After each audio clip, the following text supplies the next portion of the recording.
तरी त्याच्या मागे लॉजिक लागेल ना. जिओग्राफीची कन्सेप्ट आहे, कोणत्या ठिकाणी काय तयार होतं, वारे कसे वाहतात आणि त्यानंतर पर्जन्य कसं पडतं, याच्या मागे काय आहे, संकल्पना आहे ना. म्हणजे भूगोल एक शास्त्र आहे की नाही, ॲज लाईक सायन्स. ठीक आहे, सायन्समध्ये जशी कन्सेप्ट आहे आणि त्याच्यावर बेसिस सगळ्या गोष्टी चालते, तसं भूगोल सुद्धा एक काय शास्त्र आहे. ठीक आहे, आणि त्याच्यामध्ये तुम्हाला एक बघा, भूगोलाचा अभ्यास खूप सॉर्टेड आहे. ज्याला कन्सेप्ट समजली त्याला बाकीचं काही करायचीच गरज नाही आहे. खूप पाठांतर भूगोलात चालत नाही. ठीक आहे, इतिहासासारखं नाही आहे. इतिहासामध्ये काय आहे, तुम्हाला खूप साऱ्या गोष्टी लक्षात ठेवाव्या लागतात, तिथे काही कन्सेप्च्युअल नाही आहे. पण भूगोलाची जे आहे ते स्टडी पूर्ण कन्सेप्टच्या बेसिसवर आहे. ज्याला प्राकृतिक भूगोल कळला, ज्याला वर्ल्ड जिओग्राफीमधल्या ज्या संकल्पना आहेत त्या कळल्या, त्याला भारताचाही भूगोल कळतो आणि महाराष्ट्राचाही कळतो. काही वेगळं नाही आहे. तुम्ही हवामानामध्ये पर्जन्य आहे, ह्या त्या गोष्टी आहे, या पाठ करता. पाठ करायची काय गरज आहे.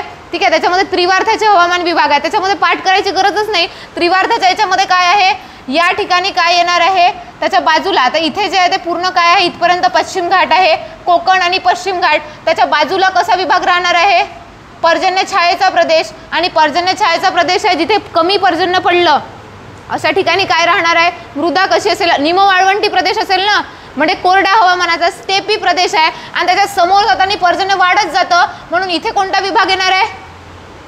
ठीक आहे, म्हणजे त्याच्यामध्ये जे आहे ते बघा, इथे पूर्ण शुष्क प्रदेश आहे, शुष्कच्या समोर जे आहे तो निमयाचा जो आहे तो कोरड्या हिवाळ्याचा प्रदेश राहणार आहे. आणि इथे काय आहे, एयम राहणार ना, पूर्णतः वर्षारण्याचा विभाग आहे. इथे खूप धोधोचा पाऊस पडतो, इथे पाऊसच पडत नाही. आणि इथे जे आहे ते मध्यम स्वरूपाचा पाऊस पडतो. त्याच्यानुसार मृदेची रचना झाली आहे. तुम्हाला मृदा जास्त पर्जन्याच्या प्रदेशामध्ये कोणती दिसणार आहे, इथे जांभी मृदा दिसेल तुम्हाला. ठीक आहे, पर्वतीय प्रदेशामध्ये पर्वतीय मृदा असते, अपरिपक्व, ज्याच्यामध्ये फक्त फळांचं उत्पादन घेऊ शकतो आपण, जी हिमालयामध्ये आहे. सफरचंदाचं वगैरे उत्पादन कुठे होतं, हिमालयात होतं ना. का, कारण की फळबागासाठी उपयुक्त मृदा तिथे आहे. ठीक आहे, समोर जर इथे गेलं तुम्ही तर इथे पर्जन्य छायेचा प्रदेश आहे. हा जो भाग आहे हा पर्जन्य छायेचा आहे, म्हणजे इथे पर्जन्य पडत नाही, म्हणून इथे काळी मृदा राहील, एकदम काळी कसदार. ठीक आहे, आणि इकडून इकडे जसं जसं जाण तसा मृदेचा कलर काळ्यापासून कसा होत जातो, करडा होत जातो. त्याच्यामुळे इथे तांदळाचं उत्पादन होतं. या भागामध्ये हा पट्टा पूर्ण ज्वारीचा आहे, ज्वारी बाजरी. या सगळ्या काय आहे संकल्पना. तुम्हाला एकदा महाराष्ट्राची रचना कळली, त्याचे जे आहे ते प्राकृतिक रचना कशी आहे ते कळली की आपोआप जे आहे ते करत जाते. आता एक तुमचं काम आहे, पेपरपर्यंत तुम्ही काय करायचं, हा जो ब्लँक मॅप राहील तुमच्याकडे त्याच्यामध्ये रोज बघा प्रॅक्टिसनी सगळं काही होते. कोणाला पहिल्या दिवशी येत नाही. आम्ही स्वतः इनिशियल स्टेजला तेच केलं आहे. तुम्हाला जिल्हे पूर्ण क्लॉकवाईज अँटी क्लॉकवाईज जर लक्षात ठेवायचे असेल, त्यासाठी जिल्हे पाठ नाही करायचे, सीमा कोणाच्या लागून आहे तेही नाही करायचं. सरळ सरळ काय करायचं, हे जे पूर्ण जिल्हे आहे ना याच्यामध्ये लिहून ठेवायचं. पहिल्या दिवशी तुम्ही पाहून पाहून लिहा की पुणे कुठे आहे, नगर कुठे आहे, जालना कुठे आहे. पहिल्या दिवशी पाहून लिहायचं. दुसऱ्या दिवशी काय करायचं, बिना पाहून तेच खोडायचं, एकच नकाशा पेन्सिलने लिहा, जास्त झेरॉक्सही काढायची गरज नाही. आणि त्याच्यानंतर वारंवार लिहून काढायचे. पूर्ण जिल्हे तुम्ही जे आहे ते त्याच्यामध्ये प्लॉट करत गेले की कोणता जिल्हा कुठे आहे, आपोआप 8 ते 10 दिवसामध्ये नकाशा पाठ होते पूर्ण. आणि एकदा नकाशा पाठ झाला की तुम्ही बघा नद्या सुद्धा अभ्यास करताना काय करायचे, काढून पाहायच्या कुठून कुठे जात आहे. मग नदी अशी काढून पाहिली की उत्तरेकडून कोणती येणार आहे, उत्तरेकडून म्हणजे पूर्व वाहिनी असेल तर उजव्या बाजूनी, दक्षिण वाहिनी असेल दक्षिणेकडून म्हटलं तर डाव्या बाजूनी. हे समजलं पाहिजे ना, असं प्रॉपरमध्ये टाकलं आपण तर याच्यामध्ये जे आहे ते काढून पाहायचं. मग कोणत्या ठिकाणी काय आहे हे बरोबर कळतं आपल्याला. आणि त्याच्यानंतर बघा दुसरे एक प्रश्न पडते तुम्हाला, असा रँडमली जिल्हा काढून दिला जातो, असा काहीतरी नकाशा असतो आणि त्याच्यावरून तुम्हाला काय म्हणते की हा जिल्हा कोणता आहे ते ओळखा. ब्लँक असते ना, असा प्रश्न पडतो ना. मग तो जिल्हा कोणता विचारते काय, MPSCला काही वेळ लागलाय का प्रश्न काढताना. तुम्ही म्हणाल की आम्ही काय अख्ख्या याचे जे आहे ते रचना कशी काय पाठ करून ठेवणार आहे की कसं काय, ते बरोबर जिल्हे कोणते विचारते तुम्हाला. बघा हा गडचिरोली असा लंबा आहे, दिसलं तुम्हाला, हे एवढ्या याच्यावरूनच तुम्ही ओळखू शकता. नांदेड जिल्हा विचारते, त्याच्यामध्ये बघा याप्रमाणे असं टोक गेलं आहे. दुसरा जिल्हा विचारते तुम्हाला नगर, नगरची रचना कळते तुम्हाला कशी आहे. त्यानंतर पुणे विचारला जातो, पुण्यामध्ये बघा या त्रिकोणसारखी रचना झाली आहे. बरोबर अशाच प्रकारे तुम्हाला करायचं आहे. सोलापूर पण एकदा विचारलं आहे, सोलापूरचा बघा कसा आहे, अमिबासारखा आकार आहे, इकडून तिकडून फुगलेला आहे ना. बरोबर तुम्हाला असेच जिल्हे विचारते ते तुम्हाला असे. किंवा एकदा विचारलेला जिल्हा आहे हिंगोली. ठीक आहे, हिंगोली नाही, लातूर जिल्हा विचारला होता. लातूर जिल्हा बघा हा पण ओळखू येतो. बरोबर तुम्हाला त्याचप्रमाणे करायचे. त्यानंतर उस्मानाबाद, बरोबर जिल्हे असेच विचारते. की जे तुम्ही लक्षात ठेवू शकता. ठीक आहे, कुठलेही जिल्हे विचारत नाही. वर्धा नाही विचारलं ना अजूनपर्यंत, विचारलं का? बघा ना, सेम वाटते ना, जे सेम वाटते ते नाही विचारणार तुम्हाला. MPSC अगोदरच कन्फ्युजन दूर करते. फक्त तुम्हाला काय आहे की हे जिल्हे जे आहे, जसं नांदेडचं काय एक्स्ट्रा ऑर्डिनरी दिसणारे जिल्हे, नांदेड बघा, यवतमाळ, नगर आहे, सोलापूर, ठीक आहे, असे जिल्हे जे आहे ते काय करायचे, लक्षात ठेवायचे. आणि प्रिव्हियस इयरमध्ये जर याच्यावर कुठला प्रश्न पडला असेल, रिपीट होण्याचे चान्स खूप जास्त असते. त्याच्यामुळे ते पूर्ण लक्षात ठेवायचं. आणि तुम्हाला जॉग्राफी जर सॉल्व करायचं असेल तर कंबाईन मेन्सला जे 15 क्वेश्चन येते, सॉरी 10 क्वेश्चन येते, तिन्ही मेन्स आहे ना आपल्या कंबाईनच्या, ASO, PSI आणि STI, या तीनही मेन्समध्ये जे 10 प्रश्न आले, एका वर्षीचे किती होतात, 30. असे टोटल सगळ्या वर्षीचे प्रश्न हे करायचे. इथूनच प्रश्न इकडे रिपीट होतात. ठीक आहे, राज्यसेवा मेन्सपेक्षा कंबाईनच्या याला जे जॉग्राफीचे आलेले क्वेश्चन आहे ते खूप इम्पॉर्टंट आहेत. त्याच्यावर तुम्हाला प्रश्न विचारलेले आहे. ठीक आहे, आता बघा, पूर्वी जे आहे ते महाराष्ट्राची जे आहे ते काही स्वातंत्र्यानंतर नाही, तुम्हाला सगळ्याला इतिहासामध्ये माहीत आहे. पहिले जे आहे पुनर्रचना आयोग स्थापन झाला होता 1953ला. त्याचे जे आहे ते अहवालाची स्वीकृती 56ला झाली आहे. त्याच्यानुसार महाराष्ट्राचे जे आहे ते कसं होतं, द्वैभाषिक मुंबई राज्य होतं ना, म्हणजे महाराष्ट्र गुजरात एकत्र होतं. द्वैभाषिक म्हणजे 2 भाषा बोलणारे लोक जे आहे ते एकत्र राहायचे. ठीक आहे, त्याला आपण काय नाव दिलं होतं, द्वैभाषिक मुंबई राज्य. ठीक आहे, 1956ला. आणि मग संयुक्त महाराष्ट्र चळवळ चालली की मुंबईसह महाराष्ट्राची जे आहे ते काय झाली पाहिजे, निर्मिती. मग आता तशी निर्मितीची जी आहे ते चळवळ चालू झाली. त्यानंतर आपल्याला सगळ्याला माहीत आहे 1 मे 1960ला काय झालं, महाराष्ट्र निर्माण झाला. मग आता 1 मे 1960ला महाराष्ट्र निर्माण झाला, तर मग आताच्या सारखे सर्व जिल्हे असणार आहे का तेव्हा?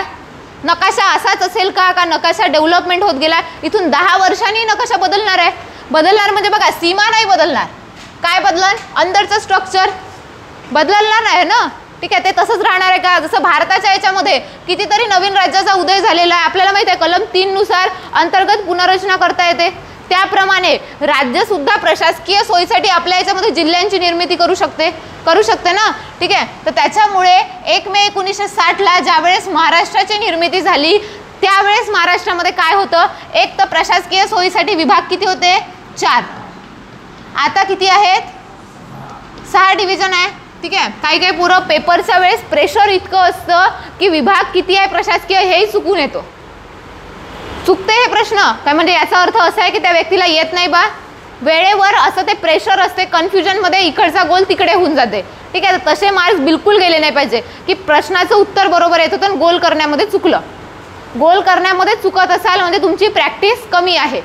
ठीक आहे, गोल करताना आपले बरोबर आलेले मार्क्स कधीच चुकू द्यायचे नाही. तेवढी प्रॅक्टिस जे आहे ते टेस्टमध्ये करायची तुम्ही. 4 प्रशासकीय विभाग होते. ठीक आहे, त्यानंतर जिल्हे किती होते, 26 जिल्हे.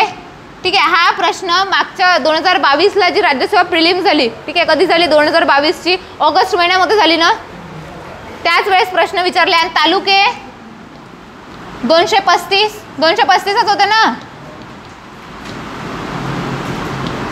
बघा, 4 प्रशासकीय विभाग, 26 जिल्हे आणि 235 तालुके. आयोगाने तिथे 253 केलं होतं. राज्यसेवा प्रिलिम्सला हा प्रश्न पडलाय. त्यांनी ऑलरेडी लिहून दिलं होतं की महाराष्ट्राच्या निर्मितीच्या वेळी महाराष्ट्रामध्ये 4 प्रशासकीय विभाग, 26 जिल्हे होते आणि ... रिकामी जागा दिली, इतके तालुके होते. ठीक आहे, तर तिथे 253 पहिला ऑप्शन दिला. फ्लोमध्ये खूप लोकांनी तो 253 टिक केला. ठीक आहे, तर 235 तालुके होते, हे लक्षात ठेवा. डिस्ट्रिक्ट 26 होते, आताच्या परिस्थितीमध्ये 36 आहे. नवीन किती निर्माण झाले, 10. ठीक आहे, 4 प्रशासकीय विभाग आहे, आता किती झाले, 6. ठीक आहे, 6. मग नवीन निर्माण झालेले कोणते कोणते आहेत तेवढे लक्षात ठेवायचे. एक नाशिक आणि दुसरा अमरावती.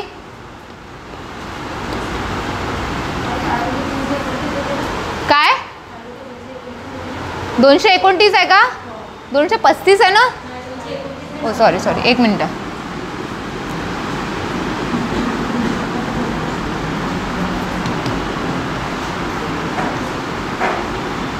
आता खूप दिवस झाले ना वाचलं नाही. हे ऑप्शनमध्ये आलं की बरोबर उत्तर ठीक होतात. ते वेळेवर जे आहे ते चुकू शकते. चुकलं, माझंही चुकलं. ठीक आहे, तर नाशिक नवीन निर्माण झाला. आता नाशिकमध्ये पहिली गोष्ट नाशिक आणि दुसरा अमरावती. आता अमरावतीमध्ये किती जिल्हे आहे? किती जिल्हे आहे अमरावतीमध्ये? बघा 5 जिल्हे आहे. कुठे कुठे? अमरावती, ठीक आहे. त्यानंतर बघा अमरावती, त्यानंतर कोणता आहे? अकोला, यवतमाळ, ठीक आहे. आणि बघा एवढे आणि पुन्हा जे आहे ते बघा हे जे जिल्हे आहे याचा जो प्रशासकीय विभाग आहे हे पहिले कुठे होते? नागपूरमध्ये. हे लक्षात ठेवा. आता तुम्हाला दुसरा प्रश्न एक पडला होता तो म्हणजे नाशिक विभाग निर्माण झाला. नाशिकमध्ये कोणते कोणते आहे? नाशिक, धुळे, नंदुरबार, जळगाव आणि नगर.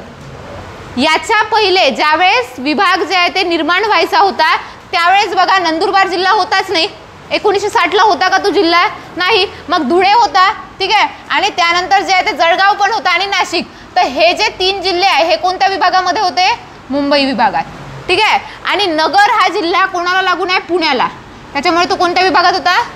पुणे विभागामध्ये, ठीक आहे. तर हा पण प्रश्न एकदा पडला आहे की पूर्वी ज्यावेळेस 4 प्रशासकीय विभाग होते महाराष्ट्राच्या निर्मितीच्या वेळी त्यावेळेस नाशिक, धुळे, जळगाव, नंदुरबारचा प्रश्नच नाही कारण तो नंतर निर्माण झाला आहे. हे 3 जिल्हे कुठे होते? मुंबई याच्यामध्ये. आणि नगर कुठे होता?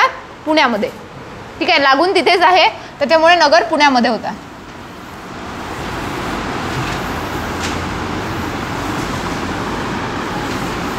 त्यानंतर महाराष्ट्राचं स्थान कुठे आहे? महाराष्ट्राचं स्थान देशामध्ये पश्चिमेकडे आहे ना, ठीक आहे. पश्चिमेकडे स्थान आहे. हे तर बेसिक आहे, सगळ्यांनाच माहित आहे, ठीक आहे. आता तुम्हाला विचारते दुसरा प्रश्न खूपदा विचारला आहे अक्षवृत्तीय आणि रेखावृत्तीय विस्तार, ठीक आहे. अक्षवृत्तीय आणि दुसरा आहे रेखावृत्तीय. याच्यामुळे काय फरक पडतो महाराष्ट्राच्या याच्यावर? अक्षवृत्तीय विस्तारावरून तुम्हाला काय माहिती पडतं? महाराष्ट्राचं हवामान कसं आहे. महाराष्ट्राच्या स्थानावरून काय माहिती पडतं? महाराष्ट्राचं हवामान कसं आहे, ठीक आहे. आता महाराष्ट्राचा अक्षवृत्तीय विस्तार किती आहे? किती आहे?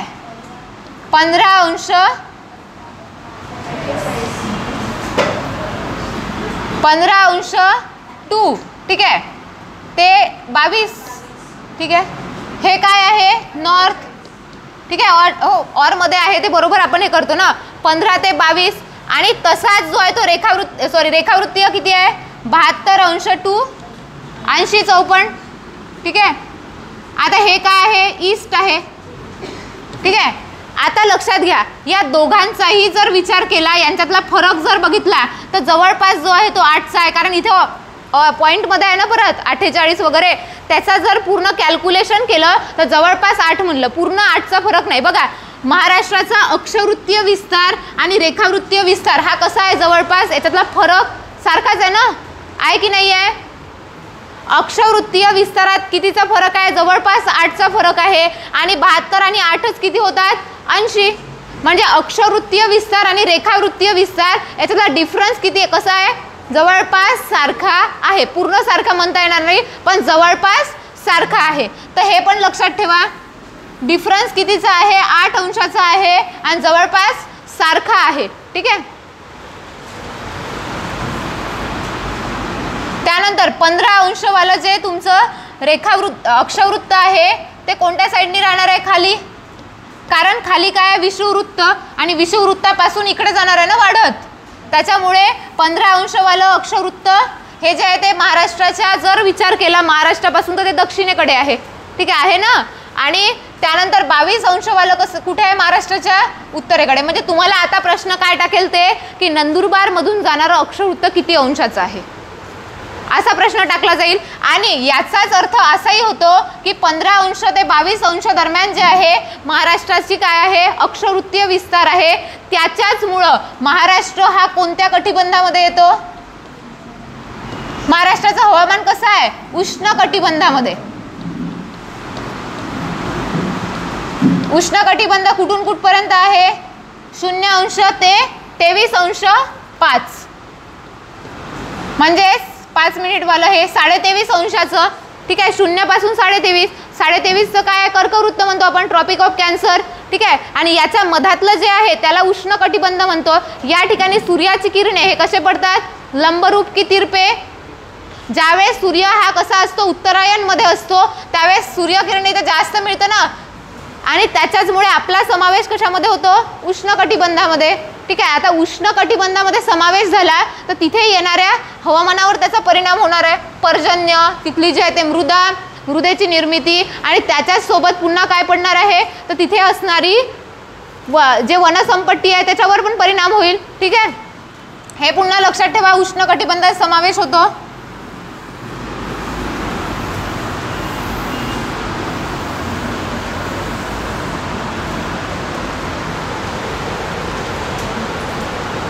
त्यानंतर पुन्हा महाराष्ट्राचं जे क्षेत्रफळ आहे ते किती आहे टोटल?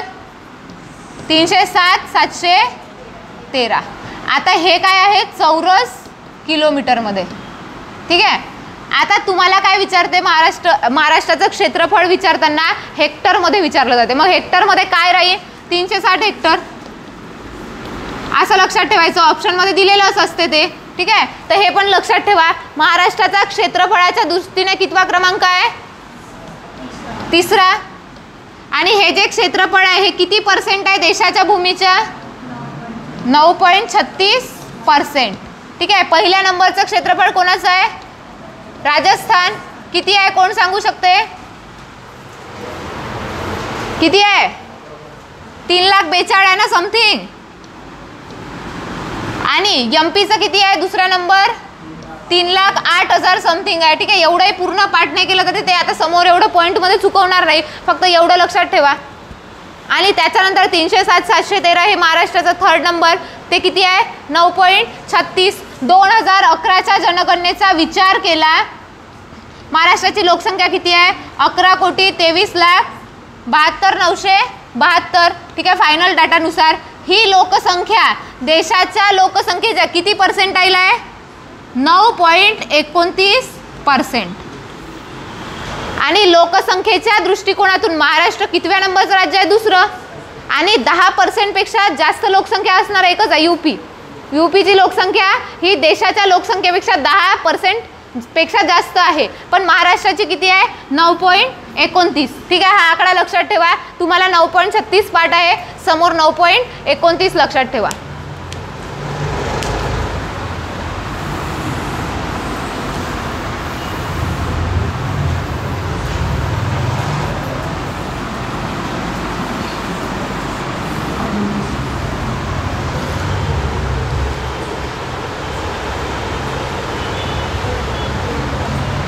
आता महाराष्ट्राचा पूर्व, पश्चिम आणि उत्तर दक्षिण विस्तार बघा. महाराष्ट्राचा पूर्व पश्चिम विस्तार हा उत्तर दक्षिण विस्तारापेक्षा कसा आहे? जास्त आहे की कमी आहे? ठीक आहे, उत्तर दक्षिण असा घेतला जातो. ठीक आहे, उत्तर दक्षिण विस्तार हा पूर्व पश्चिम विस्तारापेक्षा कसा आहे? जास्त आहे. मग पूर्व पश्चिम विस्तार किती आहे? 800.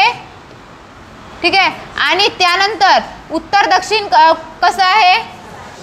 700. ठीक आहे, आता बघा तुम्हाला काय करते, या ठिकाणी इथे असा पश्चिम घाट आहे, तुम्हाला काय विचारेल? ठीक आहे, हा पश्चिम घाट आहे, तुम्हाला काय विचारते? इथून इकडे काय पूर्ण महाराष्ट्र पठार, पठारी प्रदेश आहे ना हा. तुम्हाला काय विचारते? महाराष्ट्र पठाराची जे रुंदी आहे ते किती आहे, किंवा महाराष्ट्र पठाराचा विस्तार किती आहे? बघा टोटल विस्तार किती आहे? 800. त्याच्यातून एवढ्या इथपर्यंतचा 50 मीटर मायनस करायचे. ठीक आहे, म्हणजे टोटल याचा इकडे किती होईल? 750. ठीक आहे, असं लक्षात राहत नसेल तर 800 मधून 50 जे आहे सह्याद्री पर्यंतचे मायनस करायचे, बाकीचा उरलेला किती आहे? 750. आता लक्षात घ्या, हे जे आहे ते असा विस्तार आहे. आता सह्याद्री पर्वत एवढी उंच अशी उभी, ठीक आहे, ठोकळ्याचा पर्वत आहे, ते आपल्या इथे पर्वतरांग उभी आहे इथपर्यंत. ठीक आहे, आता ही पर्वतरांग अशी उभी असताना इथे जे आहे ते उंची कशी असणार आहे? जास्त. आणि इथून इकडे जाताना उंची एकदमाने कमी झाली असेल का? की उतारासारखी इथून एवढे काय झाली असेल? उंची कमी होत गेली असेल. कमी होत गेली ना, त्याच्याचमुळे काय महाराष्ट्र पठारावर सह्याद्रीच्या एकदम लगत किती उंची आहे? 600. आणि समोर इकडे जेव्हा जातो आपण, ठीक आहे, गडचिरोलीपर्यंत, इकडे उंची किती आहे? 300 मीटर. इथे किती आहे? 600 मीटर. म्हणजे सरासरी जर काढायची झाली तर 600 अधिक 300 किती होते? 900. आता ह्या 2 आहे त्याच्यामुळे याच्यातून डिवायडेड बाय किती करायचं 2. किती होणार मग सरासरी उंची 450 मीटर. कशाची? महाराष्ट्र पठाराची. ठीक आहे, महाराष्ट्र पठाराची जे सरासरी उंची आहे, सरासरी ऑन एन ॲव्हरेज काढली. बघा इकडे जर बघतो म्हटलं पश्चिमेकडे जास्त उंची आहे, पूर्वेकडे जाताना ती कशी होत जाते? कमी होत जाते. ठीक आहे, आता पूर्वच नाही आहे, पूर्ण हे आग्नेयकडे होते. ठीक आहे, इकडे काय आहे? उत्तर दक्षिण, इकडे पूर्व आणि पश्चिम, पण हा विस्तार असा आहे ना, त्याच्यामुळे हे आग्नेय दिशेमध्ये येते आणि आग्नेयकडे जाताना उंची कमी होत जाते. त्याच्याचमुळे सगळ्या नद्या आहे, नदी खोऱ्यांचा जो उतार आहे, ठीक आहे, तुम्हाला डायरेक्ट नदी कोणत्या दिशेने वाहते हे विचारत नाही, नदी खोऱ्याचा उतार विचारते. आता उतार कुठे राहणार आहे? नदी जिकडे जे आहे ते वाहत जाते तिकडेच तिचा उतार असेल ना. आणि उतार कसा असतो? जास्त उंचीकडून कमी उंचीकडे. म्हणजे पाण्यामध्ये एवढी हिंमत आहे का? जमीन बघा, इथे जे आहे ते कमी उंचीची जमीन आहे समजा, इथून अशी इकडे नदी जाईन का वाहत? जाणार आहे का? पाणी कुठे वाहत असते? जास्त उंचीकडून कमी उंचीकडे. त्याच्यामुळे सगळ्या नद्यांचा उतार कुणीकडे आहे? आग्नेयकडे. सह्याद्रीच्या इथे उगम पावणाऱ्या सगळ्या नद्या या दिशेने चालल्या ना अशा. ठीक आहे, तर त्याच्याचमुळे ते एक लक्षात ठेवा, सरासरी उंची 450 मीटर आहे आणि ती उंची सह्याद्रीकडे जास्त आहे आणि इकडे गडचिरोलीकडे जाताना पूर्वेकडे ती कशी होत जाते? कमी. 300 पर्यंत कमी झाली आहे, म्हणजे सरासरी उंची किती आहे? ठीक आहे, त्यानंतर पुन्हा याच्या बाबत लक्षात घ्यायचं, महाराष्ट्राला जे आहे ते लागून असणाऱ्या सीमा. ठीक आहे, किती राज्य आणि किती केंद्रशासित प्रदेश आहे? 6 राज्य आणि 1 UT. ठीक आहे, आता लक्षात घ्या, तुम्हाला एवढे जिल्हे चांगले लक्षात ठेवायचे, त्याच्यावर तुम्हाला जास्त प्रश्न पडतात. ठीक आहे, पहिला नंदुरबार 1. ठीक आहे, दुसरा जिल्हा लक्षात ठेवायचा सिंधुदुर्ग, नांदेड, ठीक आहे, गडचिरोली, गोंदिया, ठीक आहे, आणि अजून कुठला आहे? नाशिक आणि धुळे. ठीक आहे, हे जिल्हे मी का असे हे ड्रॉ केले आहे? कारण हे 2 राज्याच्या सीमेवर असणारे जिल्हे आहे. नंदुरबार बघा, नंदुरबार मधले तालुक्यासहित का विचारते? आयोगाने एकदा प्रश्न टाकलाय राज्यसेवेमध्ये की ह्या तालुक्यांचा अक्कलकुवा, शहादा वगैरे तालुके आहे ना, यांचा उत्तरेपासून दक्षिणेकडे क्रमाने लावा. आयोग तुम्हाला कुठचेही तालुके विचारणार नाही, तुम्हाला सिंधुदुर्गचे तालुके विचारण, आयदर नांदेडचे विचारण, गडचिरोलीचे विचारण, किंवा गोंदिया, नंदुरबार, धुळे आणि नाशिक. आता धुळ्याचा बघा, साक्री वगैरे तालुका गुजरातच्या सीमेवर आहे आणि त्यानंतर काही तालुके जे पूर्वेकडच्या भागामध्ये येते ते एमपीच्या सीमेवर आहे. कारण की धुळ्याला 2 राज्याच्या सीमा लागल्या आहे ना, त्याच्यामुळे बघा नंदुरबार हा एक जिल्हा हा 2 राज्याच्या सीमेवर आहे ना. कोणत्या कोणत्या? गुजरात, एमपी. त्याच्यामुळे याच्यातले काही तालुके हे कोणाच्या सीमेवर असणार आहे? गुजरातच्या. आणि काही तालुके कोणाच्या सीमेवर असेल? एमपीच्या. त्याच्यामुळे तुम्हाला तालुक्यांचा क्रम विचारते. ठीक आहे, तर तो एक जिल्हा. त्यानंतर धुळे, धुळेमध्ये पण काही तालुके हे गुजरातच्या सीमेवर आहे आणि काही तालुके हे एमपीच्या. आता बघा याचे तुम्हाला तालुके उत्तर दक्षिण नाही विचारणार, पूर्व पश्चिम. कारण पश्चिमेकडे गुजरात आहे, इकडे पूर्वेकडे गेलं तर म्हणजे जवळपास इथून धुळ्याच्या दृष्टीने बघितलं तर पूर्वेकडेच येईल ना, तसं ते उत्तरेकडे आहे. त्यानंतर गोंदिया, गोंदियाचे जे आहे ते छत्तीसगड आणि एमपी. त्यानंतर गडचिरोली, गडचिरोलीच्या बाबतीत तसंच विचारते, तेलंगणा आणि छत्तीसगड. नांदेडला पण कर्नाटक आणि तेलंगणा. आणि त्याच्यानंतर सिंधुदुर्ग, सिंधुदुर्गला सुद्धा गोव्याची सीमा आहे, सोबतच जे आहे काही प्रमाणामध्ये कर्नाटक. ठीक आहे, तर याप्रमाणे ते लक्षात ठेवा. पुन्हा जे आहे ते तुम्हाला याच्याच बाबत नाशिक पण विचारलं जाते. नाशिकला जे आहे, नाशिकसाठी सुद्धा हे महत्त्वाचं आहे तालुके विचारण्यासाठी. तर एवढे जिल्हे तुम्ही तालुक्यासहित चांगला उत्तर दक्षिण, दक्षिण उत्तर जो आहे तो क्रम चांगल्या पद्धतीने लक्षात ठेवायचा. हे एवढे जिल्हे. ठीक आहे, 2 राज्याच्या सीमेवर असणारे. दुसरी एक गोष्ट, पुन्हा तुम्हाला महामार्ग जेव्हा पाठ करतो त्यावेळेस तुम्हाला कन्फ्युजन होतं. बघा हजिरा कलकत्ता जाताना तुम्हाला जे आहे ते विचारला होता तो प्रश्न, तेव्हा खूप जणांचा चुकला होता. बघा एमपीची बॉर्डर आहे. ठीक आहे, चालू कुठून होत आहे? नंदुरबार पासून. ठीक आहे, इकडे काय आहे? पश्चिम, या दिशेने पूर्व दिशा आहे. ठीक आहे, इथून चालू करा ना, नंदुरबार पासून धुळ्याला, धुळे, जळगाव, जळगाव नंतर काय आहे? बुलढाणा, बुलढाणा नंतर अमरावती. अकोला लागला आहे का? नाही आहे. पुढे जे आहे ते जाऊन कोण आहे? नागपूर. ठीक आहे, कारण की सीमेवर नागपूरच आहे. नागपूर नंतर भंडारा आणि भंडारा नंतर गोंदिया. म्हणजे तुम्हाला क्रमाने त्यांना विचारण्याचा पूर्ण अधिकार आहे की एमपीच्या बॉर्डरवर असणाऱ्या जिल्ह्यांचा पश्चिमेकडून पूर्वेकडे आणि पूर्वेकडून पश्चिमेकडे क्रम लावा. ठीक आहे, त्याच्यामुळे कारण हे सरळ सरळ आहे ना, इकडे एका लाईनमध्ये. इथे काय करणार, तुम्हाला कन्फ्युजन कुठे करणार, अकोला आणि वर्धा. ठीक आहे, कारण हे 2 जिल्हे आहे का बॉर्डरवर, नाही आहे, पण तुम्हाला इथे हे टाकन. म्हणजे याचाच अर्थ तुम्ही नोट्समध्ये काय लिहायचं आहे की एमपीच्या बॉर्डरवर, ठीक आहे, कोणते जिल्हे नाही आहे ते तर तुम्हाला माहीतच आहे. नाही कोणते आहे, एक अकोला, कारण चुकवणार तिथेच आहे, आणि दुसरं वर्धा. आपल्या वर्धेला कुठे बॉर्डर लागून आहे हे तर आपण नाहीच चुकवणार, पण अकोला चुकू शकतं ना. ठीक आहे, याच्या रूटमध्ये असं येणार म्हणून. ठीक आहे, नंदुरबार पासून चालू करायचं, धुळे, जळगाव, बुलढाणा. ठीक आहे, असं क्रमाने पाठ केलं तर आपल्याला बघा ना रूटही पाठ होते. मग ट्रेनमध्ये गेलं तर कधी विसरत नाही ना. ट्रेनही याच दिशेने जाते ना, मुंबईला जाणारी ट्रेन. विसरणार आहे का मग आपण कोणतं स्टेशन आलं. नाही तर काही लोक मग ते अमरावती कधी येते स्टेशन आणि त्याच्यामध्ये वाट पाहत बसते, तर अमरावती लागतच नाही, बडनेरा लागतं. ठीक आहे, असे होते ना खूप लोक, अमरावती येईन या दिशेनं हे वाट पाहत बसते आणि मग अकोल्यापर्यंत जातात. खूप लोक आहेत असे. ठीक आहे, त्यानंतर बघा इथले जे आहे ते तेलंगणाच्या बॉर्डरवर असणारे नांदेड पासून जे आहे ते क्रमाने लावायचे आहे जिल्हे, पश्चिम टू पूर्व. ठीक आहे, कोणते कोणते आहे, नांदेड नंतर यवतमाळ, यवतमाळ नंतर चंद्रपूर आणि गडचिरोली. बघा बॉर्डरचे जिल्हे जर केले आपण तर तुम्हाला कोणत्या जिल्ह्याला कोणाची जी आहे ते सीमा लागून आहे हेही पाठ करायची गरज नाही. ठीक आहे, आता कोणत्या राज्याच्या याच्यावर, एमपीच्या याच्यावर सर्वाधिक जिल्हे आहे. किती जिल्हे आहेत मोजा, 5, 6, 7 आणि 8, सर्वाधिक 8 जिल्हे. 2 नंबरला कोणतं येतं, कर्नाटक. किती जिल्हे आहे, 7 आहेत ना, 7. नांदेड, लातूर, उस्मानाबाद, सोलापूर, सांगली, कोल्हापूर आणि सिंधुदुर्ग. ठीक आहे, किती झाले, 7 जिल्हे आहेत. आता इथे बघा, हे जर तुमचे जिल्हे पाठ असेल तर तुम्हाला ज्यावेळेस तुम्ही काय म्हणते त्याला पर्जन्य छायेचे वगैरे विभाग पाठ करता तेव्हा ते कठीण जात नाही. कारण बघा ना, इथे सह्याद्री इथे संपतो, पण सह्याद्री पश्चिम घाट येतं आणि त्याच्याच बाजूला पर्जन्य छायेचा प्रदेश. मग ते तुम्हाला कन्फ्युजन होतं की पर्जन्य छायेच्या याच्यात कोणता जिल्हा आहे आणि कोणता येत नाही. ठीक आहे, त्यानंतर हे 7 जिल्हे लक्षात ठेवा. म्हणजे सर्वाधिक जिल्हे कोणाच्या सीमेवर आहे, एमपी. Second number Karnataka. तेलंगणाच्या सीमेवर किती जिल्हे आहे, 4.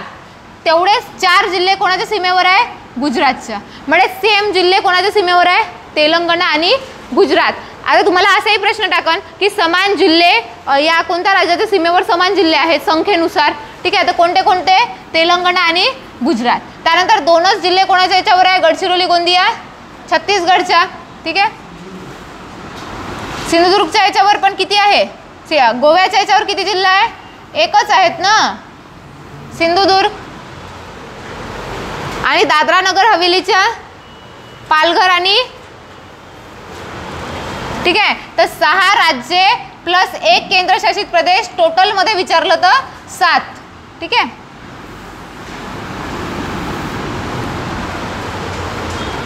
हे प्रशासकीय याच्यामध्ये इतकं काही नाही आहे. त्यानंतर बघा जिल्ह्यांची निर्मिती माहित आहे का क्रमाने, सांगा बरं कोणता जिल्हा आहे,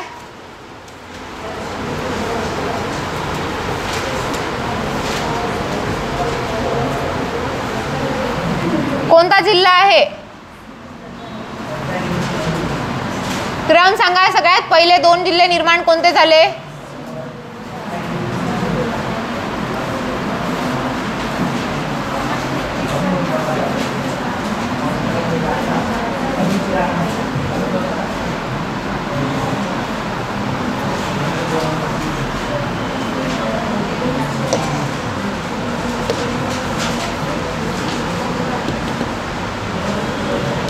पहिले 2 कोणते जिल्हे निर्माण झाले आहे सांगा ना, सिंधुदुर्ग आणि जालना. काही ट्रिक आहे का डायरेक्ट लक्षात ठेवले, काय आहे सांगितली आहे का तुम्हाला, मग सांगितली असेल तर ठीक आहे.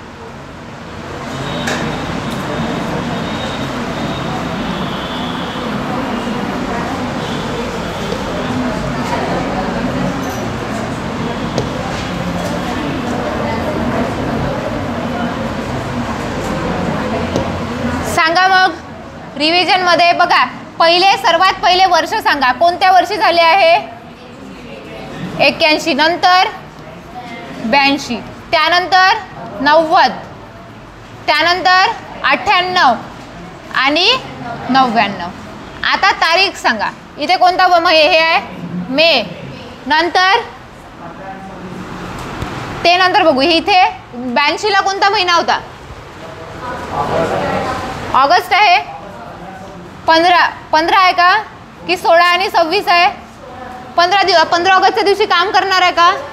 16 आणि 26. त्यानंतर मुंबई ऑक्टोबर, 4 ऑक्टोबर आहे ना. इथे पुन्हा कोणता महिना आहे? मे. आणि इथे 99ला ऑगस्टच आहे का? आता कोणता आहे? मे. आणि 98ला. आता याच्यामध्ये झालेले दोन जिल्हे कोणते कोणते आहे बघा. रत्नागिरीमधून निघालेला आहे. नवीन जिल्हा कोणता झाला? सिंधुदुर्ग. त्यानंतर औरंगाबादमधून निघाला आणि कोणता निर्माण झाला? जालना. काय ट्रिक आहे मग?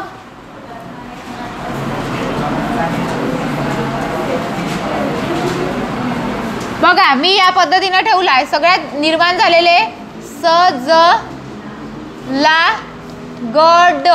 ठीक आहे. पहिले 4 तर लक्षात राहते. सजला जे आहे ते गड, त्याच्यामध्ये रत्नागिरीमधून पहिले स सिंधुदुर्ग. ठीक आहे. औरंगाबादमधून जालना. ठीक आहे. त्यानंतर उस्मानाबाद, लातूर. उस्मानाबादमधून काय आहे? लातूर. ठीक आहे. 16 ऑगस्टला. आणि 26 ऑगस्टला चंद्रपूरमधून गडचिरोली.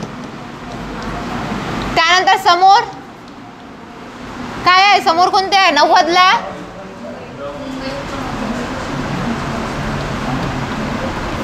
ठीक आहे उपनगर. ठीक आहे. हे तर माहीतच राहते आपल्याला. ठीक आहे. शरद पवार होते त्यावर्षी मुख्यमंत्री. त्यानंतर 98ला सगळ्यात शेवटी झालेले कोणते आहे? 2 रँडमली विचारताय. सगळ्यात शेवटी निर्माण झालेले 2 जिल्हे कोणते? वाशिम आणि कोणता आहे? परभणीमधून हिंगोली आणि अजून भंडारामधून गोंदिया. बघा नंदुरबार आणि वाशिम 98ला झाले आहे आणि दोनही ठिकाणी तालुके सुद्धा सेम आहेत. ठीक आहे ना. नंदुरबार वाशिमला सेम तालुका आहे ना. 6 तालुके आहे ना दोन्ही ठिकाणी. 99ला कोणते झाले आहे? सगळ्यात शेवटी. प्रश्न विचारते की खालीलपैकी कोणत्या जिल्ह्यांची निर्मिती महाराष्ट्रामध्ये सर्वात शेवटी झाली आहे किंवा सर्वात नवीन जे आहे ते? ए सोडून द्यायचं पालघर. सगळ्यांना माहिती आहे 2014ला पालघर निर्माण झालं. परंतु 99ला पालघरच्या पूर्वी निर्माण झालेले 2 जिल्हे आहे. कोणते कोणते आहे ते? परभणीमधून हिंगोली. त्यानंतर पुन्हा कोणता आहे? भंडारा. एक विदर्भातलाच आहे. भंडाऱ्यामधून गोंदिया. आणि 98ला तर मग माहिती आहे आपल्याला वाशिम, अकोला. हा पण विदर्भातून एक आहे. वाशिम आणि परत धुळेमधून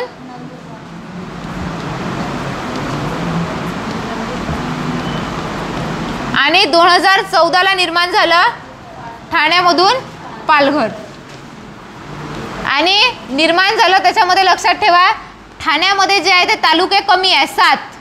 अकोला, भंडारा, ठाणे 7 आहे आणि पालघरमध्ये जास्त तालुके आहे 8 वर्धे एवढे. ठीक आहे. आणि अकोल्यामधून जे वाशिम निर्माण झालं इथे पण 6 तालुके आहे आणि नंदुरबारमध्ये सेम आहे. निर्मिती आणि तालुके सेम. अशा कनेक्शननी लक्षात ठेवा. तुम्हाला समजून जाईल. हे तर तुम्हाला ट्रिक पहिलेच माहीत आहे ना काय आहे. तर त्यानुसार पहिले 4 तरी सजला गड या याच्यावरून ठेवू शकता आणि त्याच्यानंतर बाकीचे कनेक्शन लावायचं. सर्वात शेवटी जे आहे पालघरच्या पूर्वी सर्वात शेवटी झालेले 2 लक्षात ठेवायचे हिंगोली आणि गोंदिया. ठीक आहे.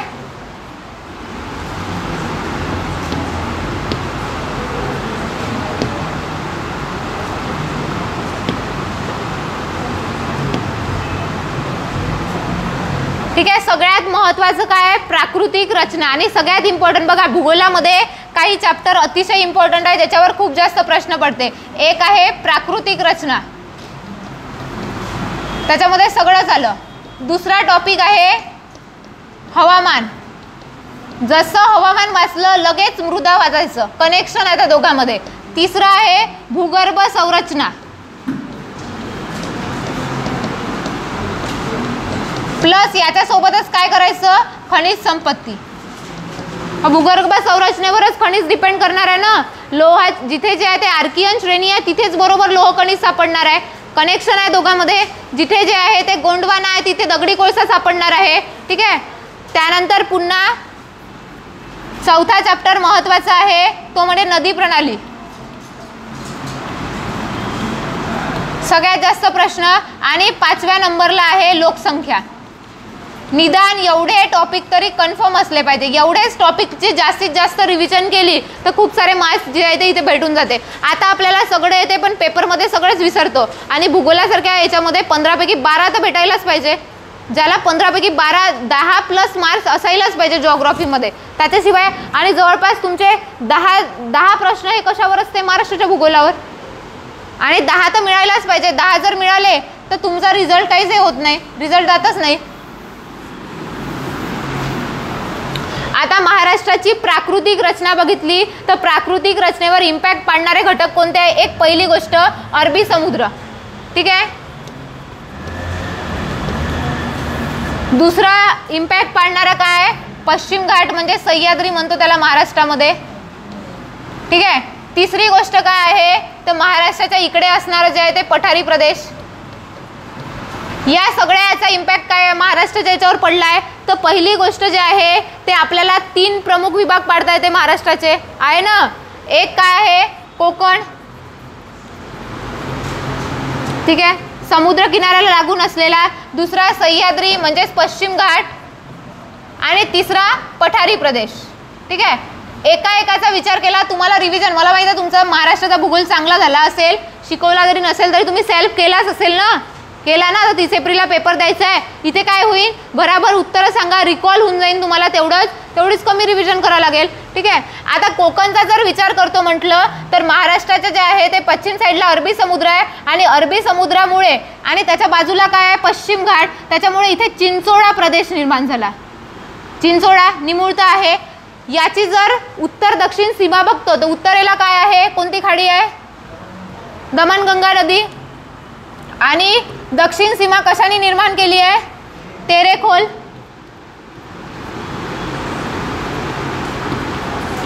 ठीक आहे. उत्तर सीमा दमणगंगेने. आता पहिलेचा ट्रेंड बघा 12-13चे पेपर 12, 13, 14 पर्यंतचे उत्तरेला कोणती आहे आणि दक्षिणेला कोणती आहे याच्यावरच फिरत आहे. ठीक आहे. परंतु आता तो ट्रेंड बदलला आहे. पण तरी आपल्याला माहित पाहिजे उत्तरेला दमणगंगा, दक्षिणेला तेरेखोल. मग तेरेखोलची खाडी सुद्धा कुठे राहणार आहे, सिंधुदुर्गमध्ये, कारण हे आहे कुठे दक्षिणेला. ठीक आहे. त्यानंतर पुन्हा कोकणच्या किनारपट्टीचा विचार केला तर बघा सह्याद्री असा उंच जे आहे ते सह्याद्री आहे. आणि इथून बघा अरबी समुद्रापर्यंतचा जो रुंदी आहे ते कशी आहे, फार कमी आहे. आणि ही रुंदी कमी असल्यामुळे इथे तुम्हाला नद्यांची त्रिभुज प्रदेश दिसते का. त्रिभुज प्रदेश म्हणजेच काय आहे, डेल्टा. डेल्टा जे काय त्रिभुज प्रदेश म्हणजे जे आहे ते नदी काय करते, वेगवेगळ्या मुखातून जे आहे ते सागराला जाऊन मिळते. ठीक आहे.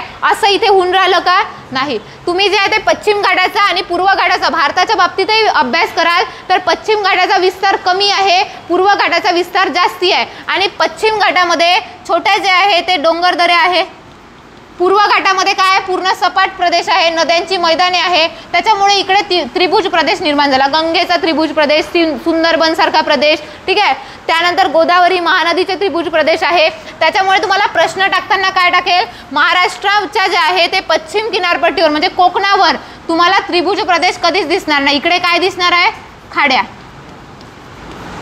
ठीक आहे. खाड्यांची निर्मिती होते का, खाड्यांची निर्मिती होण्याच्या मागे कारणच हे आहे की पश्चिम घाट भला मोठा उंच आहे आणि तिथून नद्या एकदम तिथे उगम पावल्या का एकदम फ्लोने.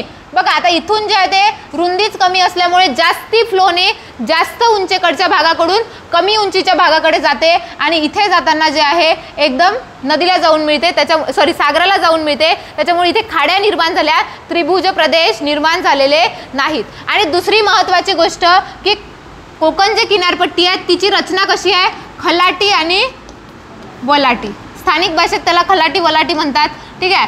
आता बघा खलाटीचा भाग कुणीकडे आहे आणि वलाटीचा कुणीकडे आहे. खलाटी म्हणजे साध्या भाषेत लक्षात ठेवा कसा प्रदेश असेल बा, साध्या आपल्या याच्यामध्ये खोल.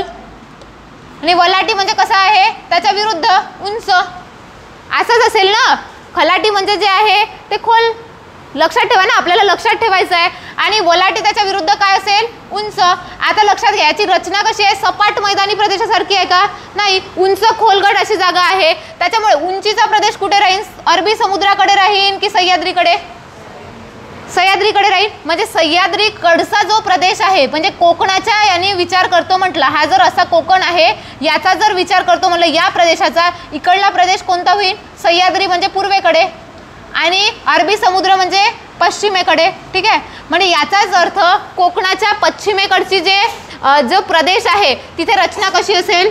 खोलगट सारखी. खलाटी. तेव्हाच खाडी निर्माण झाली ना. खाडी निर्माण का झाली? कारण की इकडची जागा कशी आहे? इकडच्या जागेच्या तुलनेत जे आहे ते खोल आहे, कमी उंचीची आहे. आणि इकडे जे आहे ते सह्याद्री असल्यामुळे इकडे उंची कशी आहे? जास्त आहे. त्याच्यामुळे वलाटीचा प्रदेश कुठे असणार आहे? सह्याद्रीकडे. म्हणजेच कोकण किनारपट्टीचा विचार केला तर कोकण किनारपट्टीचा पूर्वेकडचा प्रदेश हा वलाटीचा आहे आणि पश्चिमेकडचा अरबी समुद्राचा प्रदेश म्हणजे खलाटीचा. खलाटी म्हणजे खोल. लक्षात ठेवा, इकडचा जो आहे तो कमी उंचीचा खोलगट असा प्रदेश आहे आणि उंच खोल अशी त्याची रचना आहे. ठीक आहे, आणि अशी रचना असल्यामुळेच कोकण किनारपट्टी ही कशा स्वरूपाची आहे? दंतूर स्वरूपाची आहे. आहे ना? कोकण किनारा कसा आहे? दंतूर. कारण तो सपाट असा नाही आहे, त्याची रचना खोलगट उंचवटे खोलगट उंचवटे अशा प्रकारची आहे. त्याच्यामुळे कोकण किनारपट्टीला काय म्हणते? दंतूर अशी किनारपट्टी. ठीक आहे, आणि दुसरी गोष्ट कोकण किनारपट्टी रिया प्रकारची आहे. हे रिया काही कोणती मुलगी नाही. आणि रिया कोण होती पुन्हा? सुशांत सिंग राजपूत केसमधली ती रिया नाही. विसरले का तुम्ही एवढ्या लवकर? तेव्हा तर खूप शिव्या दिल्या असेल ना? तेव्हा खूप शिव्या दिल्या ना? हा ना, रियानं सुशांतला मारलं आणि ते काहून फिरत आहे बाहेर तर माहित नाही.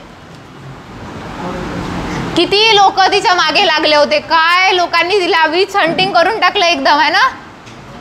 सगळे मुलं तर एवढ्या शिव्या देत होते, गर्लफ्रेंड सगळ्या अशाच राहते. आहे ना? हा, खून चुसू चुसू पिते आहे ना, मारूनच टाकते डायरेक्ट. आहे ना?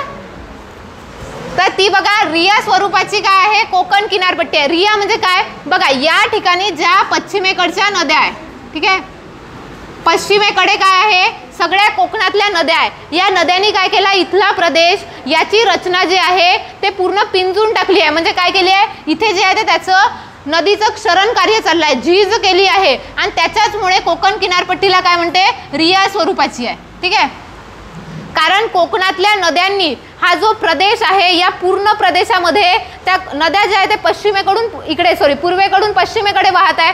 सह्याद्रीमध्ये उगम पावल्या तर या सगळ्या पाताळगंगा असू द्या, अंबा, अशा कुंडलिका, अशा कितीतरी नद्या आहे त्या इकडे जे आहे या पूर्व म्हणजे सह्याद्रीकडून अरबी समुद्राला जाऊन मिळतात. आता नदी जर प्रवाह करत असेल ते एवढ्या उंचावरून काय करत आहे?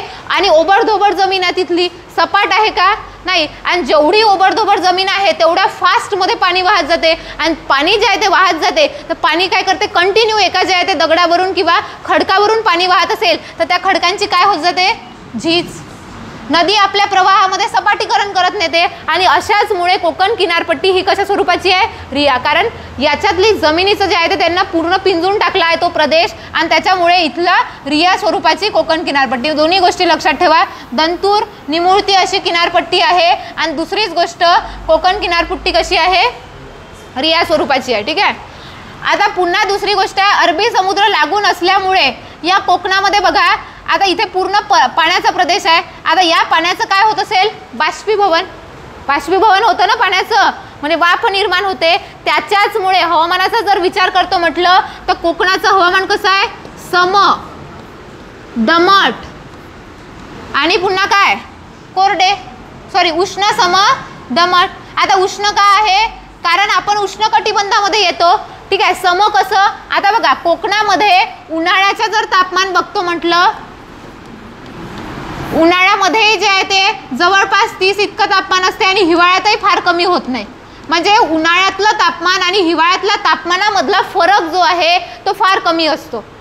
ठीक आहे, कसा? कारण बघा पाण्याचं आणि जमिनीचं तापण्याचं आणि थंड होण्याचं जे हे आहे ते विरुद्ध दिशेने आहे. बघा पाणी कसं होते? उशिरा तापते. ठीक आहे, उशिरा तापते आणि थंड सुद्धा उशिरा होते, कालावधी लागतो त्याला. आणि जमिनीचं कसं होते, लवकर तापते जमीन, ठीक आहे, आणि लवकर थंड होते, शॉर्ट टेम्पर्ड आहे, लवकर तापते आणि लवकर थंड होते. आता या दोन याच्यामुळे काय होऊन राहिलं की जमीन बघा, जमीन काय होईल, दिवसा जमीन भरकन तापेल इथली, त्याच्यामुळे तापमान वाढ होईल की नाही होईल. आणि संध्याकाळच्या टाइमला आता जमीन जे आहे ते काय करत असते, आपलं लघु लहरीद्वारे की दीर्घ लहरीद्वारे, काय हिट बजेट केला असेल ना अभ्यास, सूर्य उष्णता जे आहे ते पृथ्वीला देते, कोणत्या लहरीद्वारे देते, लघु की दीर्घ, लघु लहरीद्वारे, ठीक आहे. सूर्याची उष्णता आपल्या पृथ्वीकडे येते, मग पृथ्वी जी आहे ते संध्याकाळी तीच उष्णता सूर्याकडे परत पाठवते ना दीर्घ लहरीद्वारे. तर त्यामुळे जमिनीचं जे आहे ते तापमान कसं होत जाते, कमी, कारण ती उत्सर्जन करते ना. आता मग असं जर झालं असतं तर काय होत होतं, या ठिकाणचं तापमान कसं झालं असतं, दिवसाचं जास्त तापमान आणि रात्री थंड.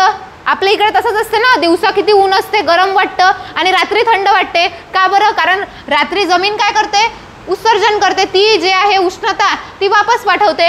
परंतु ज्यावेळेस जमीन जे आहे ते उत्सर्जन करत असते तेवढ्या काळामध्येच पाणी काय होते, गरम होते, कारण उशिरा तापते ना, जमीन भरकन तापते आणि रात्रीची लवकर थंड होते. परंतु या ठिकाणी पाणी काय व्हायला लागतं, त्यावेळेस गरम व्हायला लागते. त्याच्यामुळे पाण्याची जी उष्णता आहे, इथे लागून प्रदेश आहे, ते हवेमध्ये जाणवायला लागते. आणि हवा काय करत असते, दोन्ही या ठिकाणावरून त्या ठिकाणी उष्णतेचं वहन करते. त्याच्याचमुळे दिवसा आणि रात्रीच्या तापमानामध्ये इथे फार कमी फरक असतो. आणि फार कमी फरक असल्यामुळेच हे इथलं कसं आहे वातावरण, सम, दिवसा रात्रीच्या तापमानामध्ये फारसा फरक पडत नाही. दमट का आहे, कारण इथे पाणी जे आहे ते काय करते, वाफेचं रूपांतर होते, बाष्पीभवन करते. आणि बाष्पीभवन केल्यामुळे हवेमध्ये काय जाणवते तुम्हाला, बाष्प. आणि हवेत बाष्प आहे म्हणजेच काय आहे, आर्द्रता, ह्युमिडिटी, ठीक आहे. आणि ह्युमिडिटी असल्यामुळे इथे चिकट चिकट मुंबईला म्हणते ना असं, ठीक आहे, तर त्याच्यामुळे इथलं दमट आहे. त्याच्याच विरुद्ध तापमान, आता बघा या कोकणाकडून म्हणजे ह्या समुद्र भागाकडून जसं जसं तुम्ही भूमीकडे जाल तसं तसं काय होते, तापमानामध्ये बदल होत जाते. इकडे काय होत जाते, तापमान विषम. पुन्हा समुद्र नसल्यामुळे जमीन खंडाकडे जाताना कोरडं, आणि उष्णता ऑलरेडी आहेच कारण उष्णकटिबंधात येतो, ठीक आहे. आता विषम म्हणजे आपल्या इकडे बघा ना, विदर्भामध्ये तर सगळ्यात जास्त तापमान कक्षा आहे, तापमान कक्षा जास्त आहे म्हणजेच काय, इकडे विदर्भाकडे जर तुम्ही जाल तर एकदम पूर्वेकडे येते हा भाग. आणि या भागामध्ये बघा आपल्या उन्हाळ्यात बघा आता जाईन 48-49 पर्यंत, आणि हिवाळ्यात किती कमी होते, 4 ब्लँकेट नाही, थंडी जात नाही, अशी जी आहे ते कंडिशन नसते. का आहे, म्हणजे विषम आहे. म्हणजे उन्हाळ्याच्या आणि हिवाळ्याच्या तापमानामध्ये काय खूप मोठा फरक आहे. आणि प्लस दिवसाच्या आणि रात्रीच्याही तापमानामध्ये फरक आहे. दिवसा खूप उकाडते, एकदम गरम असते तापमान, आणि रात्री उत्सर्जन केल्यामुळे जमीन काय होत जाते, थंड होत जाते. आणि जमीन थंड झाली की आपोआप खालून वरती तापमान सुद्धा, हवेचं जे वातावरण आहे ते सुद्धा थंड होत जाते. त्याच्याचमुळे आपल्या इकडे जे आहे ते विषम तापमान आढळते. त्याच्यामुळे कायम लक्षात ठेवायचं, पठारी प्रदेशावरचं तापमान हे कसं राहणार आहे, विषम आणि कोरडं, कारण याच्याजवळ पाणीच नाही आहे तर कुठे बाष्पीभवन होणार आहे, कशाचं बाष्पीभवन होईल. आणि दुसरी गोष्ट, या ठिकाणी दमटच राहणार आहे आणि सम राहणार आहे, ठीक आहे, एवढी गोष्ट लक्षात ठेवा. आता कोकण किनारपट्टीची उत्तर दक्षिण लांबी किती आहे, किती आहे, 720 कोकण, ठीक आहे. आणि जर टोटल जर महाराष्ट्र पूर्ण भारताचा विचार केला तर आपल्याला माहित आहे 7517 एवढी आहे टोटल, ठीक आहे. आता महाराष्ट्राचा भारताच्या तुलनेत किनारपट्टीच्या लांबीवरून कितवा क्रमांक लागतो, कितवा लागतो, चौथा. पहिला कोणता आहे, गुजरात, नंतर आंध्र प्रदेश, तिसरा तमिळनाडू, आणि चौथा महाराष्ट्र. आणि महाराष्ट्रापेक्षा कमी हे कोणाला आहे, केरळला. महाराष्ट्राच्या नंतर केरळ आहे ना, तर चौथा क्रमांक लागतो सागरी किनारपट्टीच्या बाबत, हे लक्षात ठेवा, 4th क्रमांक. त्यानंतर पुन्हा आता महाराष्ट्रामध्ये जे आहे ते सागरी किनारपट्टी आहेत. आता ही किनारपट्टी कशासाठी, मासेमारीसाठी प्रसिद्ध राहणार आहे, राहील की नाही. तुम्हाला विचारलं होतं ना मासेमारी पर्यटन, एक वेळा कंबाईन प्रिलिम्सलाच प्रश्न टाकला की खालीलपैकी कोकण किनारपट्टीमध्ये कोणते कोणते लाभ मिळते आपल्याला, तर कोणते लाभ मिळणार आहे, इथे मासेमारी खूप जास्त चालणार आहे कारण सागरी किनारा आहे. त्यानंतर दुसरी गोष्ट काय होणार आहे, पर्यटन. जातं ना रत्नागिरी सिंधुदुर्ग बीचेस आहे तिकडे, त्याच्यामुळे स्कुबा डायव्हिंग हे ते गोष्ट चालते, त्याच्यामुळे इथे काय होणार आहे. आणि पुन्हा आल्हाददायक वातावरण आहे इथलं, ठीक आहे. खूप उकडते का, आल्हाददायक वातावरण आहे. या सगळ्याचे काय आहे कोकणाला फायदे, ठीक आहे. त्यानंतर त्याच्याच बाजूला उभा काय आहे, पश्चिम घाट, ठीक आहे. पश्चिम घाटाचा जर विचार केला, त्या दिवशी खूप जणांनी प्रश्न विचारला होता की याची जर लांबी बघा, आता पूर्ण टोटल गुजरात पासून तर खाली केरळ पर्यंत पूर्ण जी रांग आहे तिला आपण पश्चिम घाट म्हणतो. पश्चिम घाट कोणता आहे, ठोकळ्याचा पर्वत आहे, ठीक आहे, ठोकळ्याचा पर्वत. आता हा कसा आहे, नैऋत्य मोसमी वाऱ्यांना अडवून धरणारा आहे, त्याच्या विरुद्ध दिशेने उभा आहे ना. नैऋत्य मोसमी वारे या दिशेने असे येतात, हे काय करते. आता हाच जर पर्वत असा आडवा असता काय झालं असतं, हा उभा जसा पर्वत आहे तसा आडवा असता, काय इम्पॅक्ट पडला असता. लक्षात घ्या, इकडचा पूर्ण प्रदेश हा वाळवंटी असता. अरवली सारखा, अरवलीचा जसा पश्चिम घाट पूर्ण वाळवंटी आहे तसा आपलाही भाग वरचा वाळवंट असता. आणि इकडे जे आहे ते निम वाळवंटी प्रदेश असता, कारण सगळे वारे असे गेले असते, ठीक आहे. काही जेवढं पडायचं तेवढं पाऊस पडला असता आणि बाकी प्रदेश जो आहे इकडे तर पाऊस पडलाच नसता, कारण वाड्याला समांतर दिशेने असतं ना हे, ठीक आहे. आता पश्चिम घाटामुळे काय होते, सर्व वारे जे आहे ते या ठिकाणी अडवले जाते आणि त्याच्याचमुळे पश्चिम घाटावर या प्रदेशामध्ये कोणता पर्जन्य पडते, प्रतिरोध. 3 प्रकारचे पर्जन्य असते, एक प्रतिरोध, दुसरा आरोह किंवा अभिसरण त्याला म्हणतात, आणि तिसरं जे आहे आवर्त. आवर्त पर्जन्य हे कुठे, या समुद्री भागामध्ये आवर्त निर्माण झाले, चक्रवात, ठीक आहे, निसर्ग वगैरे आलं होतं, चक्रीवादळ, त्याच्यामुळे निर्माण होणारं आवर्त. प्रतिरोध म्हणजे नावामध्येच आहे, रोध म्हणजे काय होते, अडसर. वाऱ्यांना अडसर निर्माण होऊन जे पर्जन्य पडते त्याला काय म्हणतो, प्रतिरोध पर्जन्य. आता लक्षात घ्या, पूर्ण बाष्प धारण केलं होतं, याच ठिकाणी पर्जन्य पडलं, इकडे जाताना त्या वाऱ्यामध्ये बाष्प असणार आहे का, ओलांडून गेल्यावर नाही, इथे बाष्प कमी झाले असेल, त्याच्यामुळे पश्चिम घाटाचा जो बाजूचा प्रदेश आहे ना, हा सगळा पश्चिम महाराष्ट्राचा भाग येतो, याच्यामध्येच काय आहे, पर्जन्य छायेचा प्रदेश. मग प्रश्न पडला की पर्जन्य छायेचा प्रदेश, ठीक आहे, कोणता आहे बा, तर कोणता आहे, पश्चिम महाराष्ट्र. कारण या ठिकाणी कोणते जिल्हे आहे, पश्चिम महाराष्ट्राचेच आहे ना. नगरचा भाग, नाशिक आहे, धुळे, नंदुरबार, त्यानंतर सातारा, सांगली, पण सोलापूर येतं का, सोलापूरचा काहीच भाग येतं, उस्मानाबाद येत नाही, औरंगाबाद येत नाही, ठीक आहे. तो कशामध्ये, अवर्षणग्रस्त प्रदेशामध्ये येतो.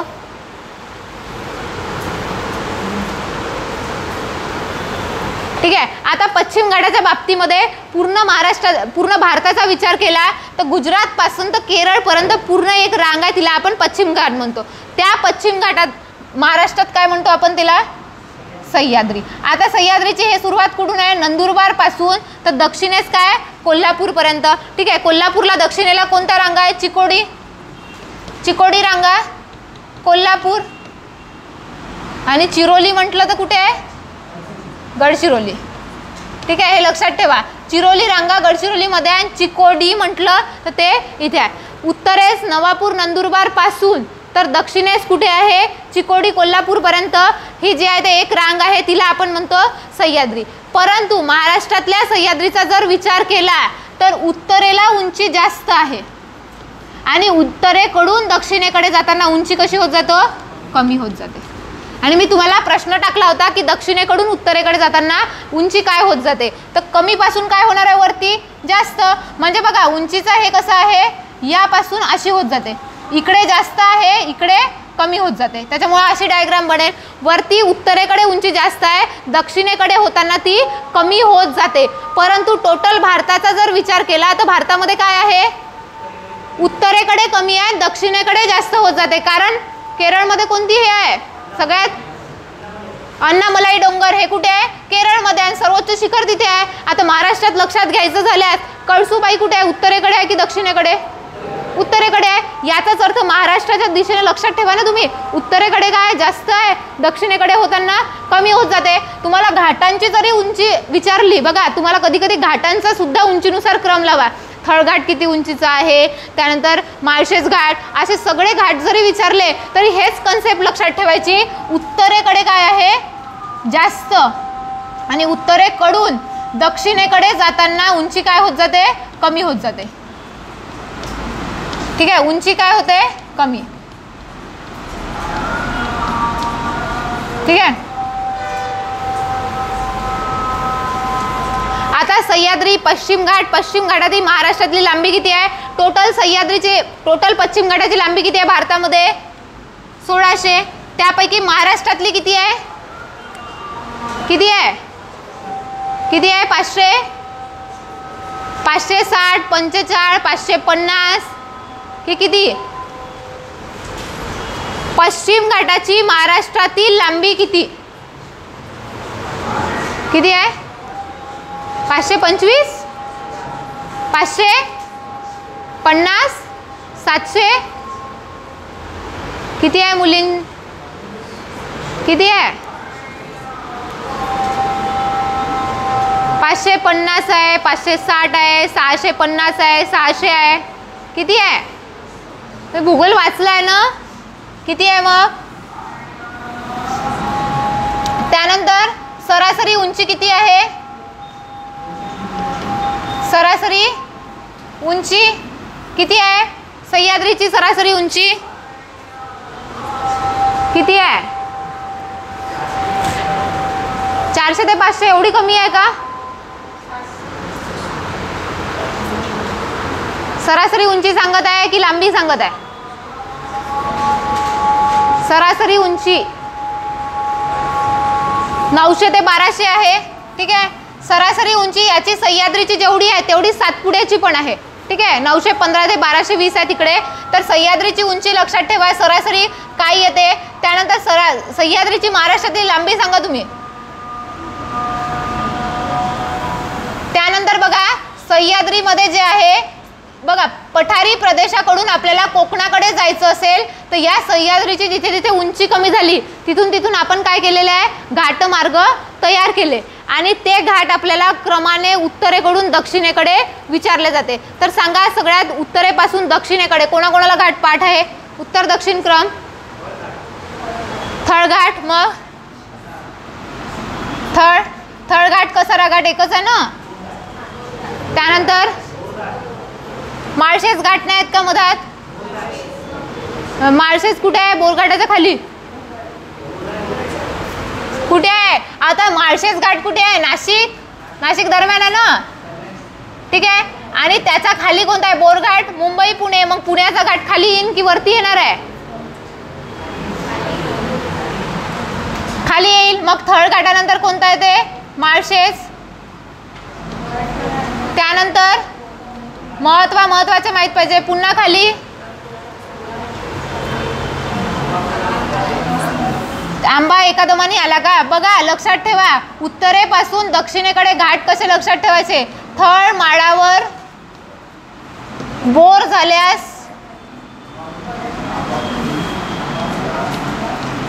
झाल्यास कुंभकर्ण,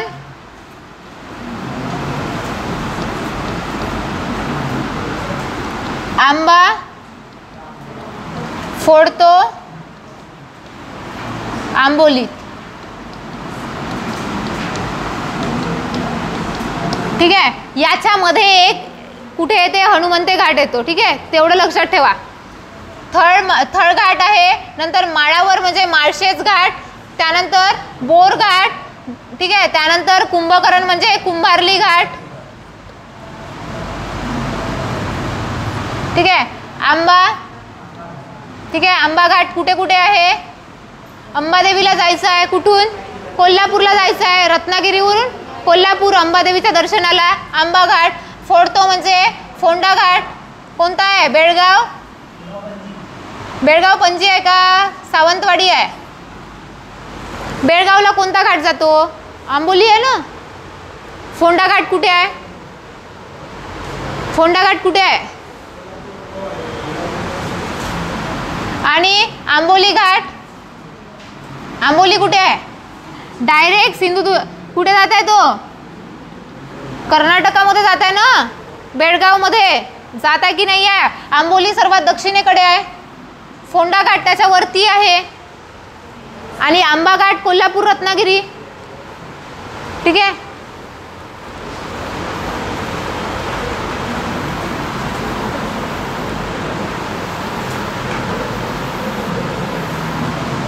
आता बघा सह्याद्री पासून जे आहे ते 3 डोंगर रांगा निघाल्या आहे. ठीक आहे.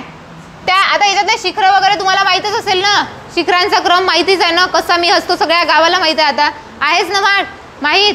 कळसूबाई, बरं मग क्रमाने हे सांगा. आता तुम्ही कळसूबाईची सगळ्यांची जी आहे ते उंची सांगा किती आहे? 1600. ठीक आहे. कळसूबाई साल्लेर किती आहे? क्रम जोड्या लावामध्ये प्रश्न पडलाय, काय आहे? 67. त्यानंतर महाबळेश्वरची किती आहे? 1438. त्यानंतर हरिश्चंद्र, ठीक आहे, हरिश्चंद्रची किती आहे? 1400 किती आहे? 24 आहे. त्यानंतर सप्तशृंगी किती आहे? 1416. पाऊ सांगत आहे का? त्यानंतर तोरणा, तोरणा किती आहे? किती आहे? 1404. आणि तोरणापेक्षा कमी कोणाची आहे? त्र्यंबकेश्वरची. त्र्यंबकेश्वरची किती आहे? त्र्यंबकेश्वरची किती आहे? ठीक आहे. अस्तंभाची पण कमी आहे. अस्तंभा काय ते याच्यामधला आहे ना, हे आपण सह्याद्रीतले बघत आहे. अस्तंभा कुठे येते? सातपुड्यातला आहे. ते किती आहे अस्तंभाची? 1325. आणि सातपुड्यातलं सर्वोच्च शिखर भारतातलं धूपगड किती आहे? 1350. ठीक आहे. ते याच्यातले झाले ना, सातपुड्यामधले झाले. आता सह्याद्रीमधून जे आहे ते 3 डोंगर रांगा निघालेल्या आहे. आपल्याला माहित आहे सातमाळा, अजिंठा, हरिश्चंद्र, बालाघाट आणि शंभू महादेव. आता या 3 डोंगर रांगांनी नदी खोरे वेगळे वेगळे केले आहे. बघा वरती कोणाची आहे? पहिले सर्वात वरती तर उत्तरेपासून दक्षिणेकडे जर क्रम लावा म्हटलं तर सगळ्यात वरती कोणती आहे? सातपुडा. सातपुडाच्या खाली 7 वरूनच निघणारी कोणती? सातमाळा. ठीक आहे. नंतर हरिश्चंद्र, बालाघाट आणि सगळ्यात शेवटी कोणती आहे? शंभू महादेव. ठीक आहे. आता सातपुडा आणि सातमाळ्याच्या दरम्यान कोणतं नदी खोरं आहे? सगळ्यात वरती नदी खोरं कोणतं? आपलं तापी पूर्णेचं खोरं. ठीक आहे. त्यानंतर सातमाळा, हरिश्चंद्र, बालाघाट दरम्यान गोदावरीचं, हरिश्चंद्र आणि शंभू महादेव दरम्यान भीमेचं खोरं आणि सगळ्यात दक्षिणेला बघा एकदा तुम्हाला हे जे आहे नदी खोरं विचारलेलं आहे. याप्रमाणे त्रिकोणी असं झालेलं आहे ना, हे कोणाचं आहे? कृष्णेचं खोरं. ठीक आहे. हे खोरं बघा ना, इथून असं त्रिकोणी आहे ना, तर याप्रमाणे असा आकार दिला होता आणि हे कोणत्या नदीचं खोरं आहे असं विचारलं होतं, तर कृष्णेचं खोरं. आता याच्यामध्ये बघा सातमाळा कुठे म्हटलं जाते? नाशिकमध्ये. अजिंठा डोंगर कुठे आहे? औरंगाबाद. ठीक आहे. आता सातमाळा अजिंठावरून हीच रांग कुठपर्यंत गेली आहे? नांदेडपर्यंत गेली आहे की नाही? नांदेडचं कोणत्या डोंगरापर्यंत? 2 शाखा झाल्या. अजिंठा डोंगर यवतमाळमध्ये जाते पुसट टेकड्याच्या रूपाने आणि नांदेडमध्ये कोणतं डोंगर आहे? निर्मल डोंगर.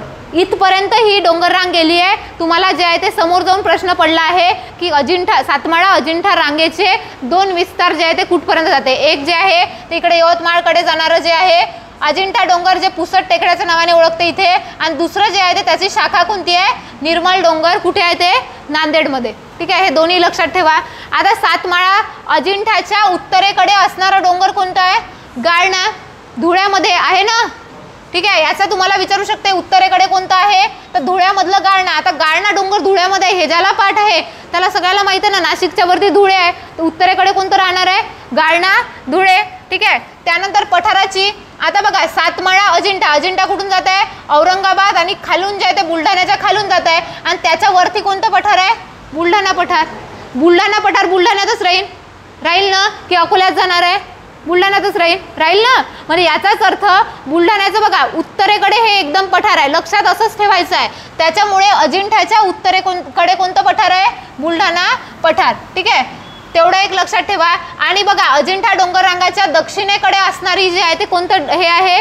हिंगोलीचं डोंगर, हिंगोलीमध्ये असणार. ठीक आहे. त्यानंतर दुसरी रांग आहे हरिश्चंद्र बालाघाट, ज्याने गोदावरी आणि भीमेच्या खोऱ्यामध्ये मध्यभागी आहे ती. ठीक आहे. त्याच्या उत्तरेकडे असणारं वेरूळचं डोंगर आहे कुठे? औरंगाबादमध्ये. आणि त्याच्या जे आहे ते खाली दक्षिणेकडे कोणतं डोंगर आहे? बाळेश्वर. ठीक आहे. कुठे आहे ते? नगरमध्ये. ठीक आहे. तशीच दुसरी आहे शंभू महादेव. त्याच्यामध्ये काहीच नाही आहे. भीमा आणि कृष्णेचं खोरं वेगळं केलं आहे. सीतामाईचं डोंगर त्याच्या उत्तरेला आहे आणि दक्षिणेला कोणते कोणते आहे बघा? बामनोली, सातारा आणि आगाशिव सुद्धा कुठे आहे? सातारा सांगलीच्या सीमेवर, म्हणजे साताऱ्यामध्येच येते. आगाशिव आणि बामनोली. आणि औंधचं पठार आहे जे कुठे आहे? ठीक आहे. बघा 3 पठारं. हे 3ही पठारं तुम्हाला क्रमाने लावा असं विचारते. ठीक आहे. कोणते कोणते बघा? उत्तरेकडे थोडंसं औंधचं आहे. औंधच्या खाली कुठे आहे? खानापूरचं. आणि सगळ्यात खाली कोणतं आहे? जतचं पठार. म्हणजे या पठारांना उद्या क्रम लावायला असेच विचारणार आहे ना. ठीक आहे. औंध पहिले आहे उत्तरेकडे, त्याच्या खाली खानापूरचं पठार आणि त्याच्या खाली कोणतं पठार आहे? जत. आणि हे 3ही पठार कुठे आहे बघा? औंध फक्त साताऱ्यामध्ये आहे. हे औंध कुठे आहे? साताऱ्यात आहे. आणि बाकी दोन्ही पठार कुठे आहे? सांगली.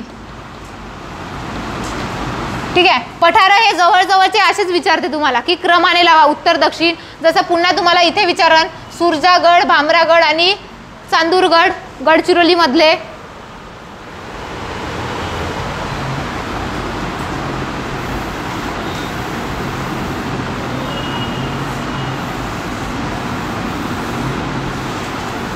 त्यानंतर आता एक एक घाट आपण बघू. घाटामध्ये मला सांगा नाशिक आणि नाशिक आणि औरंगाबाद दरम्यान घाट आहे का? कोणता आहे का? आहे का? खंबाटकी घाट कोणत्या दरम्यान आहे? पुणे सातारा.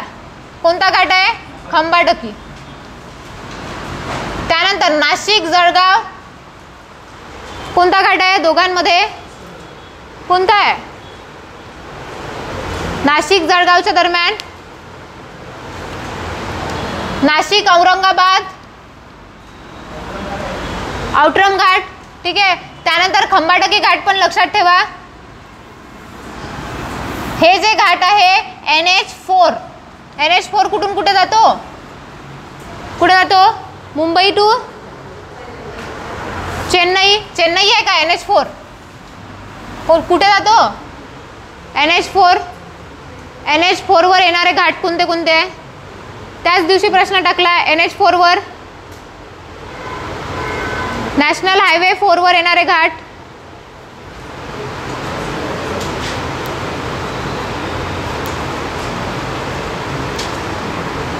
बरं, आता महाराष्ट्रातले तालुके सांगा. एकाच नावाचे तालुके 2 याच्यामध्ये आहे. ठीक आहे. पहिले सेलू तालुका घेऊ. पटापट रिवाइज करायचं. सेलू कोणत्या कोणत्या 2 याच्यामध्ये आहे? आता वर्धा तर आपल्यालाच माहिती आहे, आपल्या इथे आहे. परभणी, वर्धा.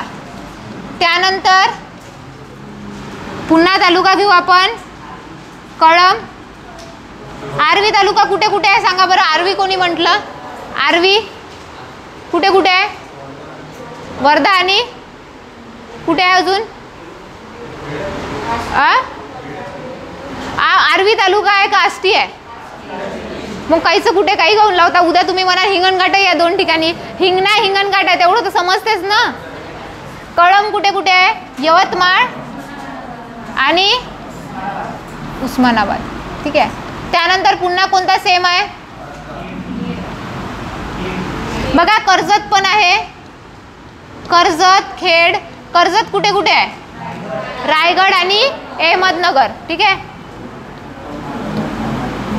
पवनार आहे का? पवनार तालुका कधी झालं? काही आपलं म्हणजे काय पवनी भंडारा. आता तुम्ही मग आमचंही गाव म्हणाल.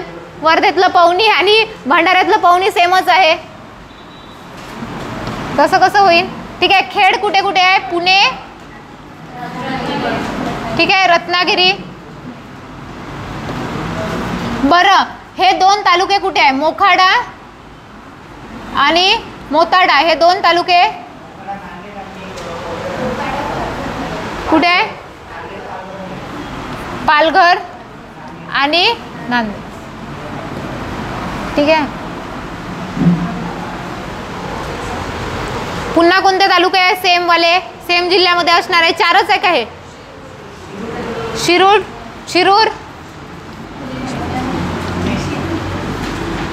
आणि बीड, शिरूर कासार बीडला आहे. ठीक आहे. परत कोणते तालुके आहे? कारंजा, कारंजा माहिती आहे आपल्या वर्धेत आहे आणि वाशिम मध्ये आहे, वर्धा वाशिम. ठीक आहे. नांदगाव, नांदगाव पेठ अमरावती आणि नांदगाव नाशिक. पण अमरावतीमध्ये ते पुस्तकवाल्याने काही दिलं, नांदगाव इकडे पेठ म्हणतं, नांदगाव पेठ म्हणते ना, अमरावतीमध्ये आहे त्याला, नुसतं नांदगाव थोडी ना म्हणते, नांदगाव पेठ आहे ते. ठीक आहे. त्यानंतर हा तालुका सांगा. एक आहे भोकर आणि दुसरा आहे भोकरदन. भोकर कुठे आहे आणि भोकरदन कुठे आहे? भोकर जालन्याला आहे का भोकरदन जालन्याला आहे? भोकरदन जालना आणि भोकर नांदेड. बघा ह्याच्यामध्ये साधं आहे, शेवटी न आलाय, इथेही शेवटी न आहे, अशा प्रकारे लक्षात ठेवायचं. सारखं सारखंच आहे ना ते. भोकर म्हटलं तर नांदेड आणि भोकरदन जालना. ठीक आहे. त्यानंतर पुन्हा आता घाट सांगा. थळघाट कुठून कुठे जातो? फास्टमध्ये थळघाट कोणता आहे? मुंबई नाशिक. त्यानंतर पुन्हा कुंभारली घाट, कुंभारली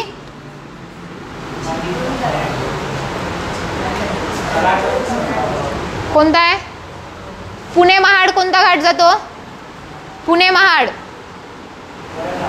वरंदा घाट, पारघाट किंवा रणतुंडी घाट कुठून कुठे